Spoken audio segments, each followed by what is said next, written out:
13ஆம் திருநாள் உள்ளும் புள்ளின்வாய்க்கீண்டானை பொல்லாரக்கடை பாசுரம்.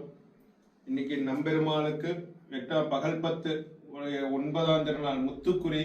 எல்லாமே முத்துல சாத்தின்றிருப்பார். இந்த கொண்ட மகன் முத்துல சாத்தின்றிருப்பார். அவரும் ஆண்டாலும் ஒரே மாதிரி தான் இங்க சாத்தின்னு இருக்கார். வைரமுடி கொண்டைன்னு பேர் இருக்கு. திருமுக மண்டலம்,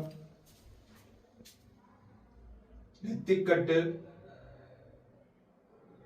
திருமார்புல அழகிய மணவாள், அடுக்கு பதக்கங்கள், செண்பகப்பூ மாலை, வலதுகையில் ஆக்வானஸ்தம், கிளி, தாளம்பூ, அடுக்கு மாலைகள், அடுக்கு புடவைகள், ஸ்ரீமத்தே விஷ்ணுஜித்தாரிய மனோநந்தன ஹேதவே நந்தநந்தன சுந்தரியை கோதாயை நித்தியமங்கலம்.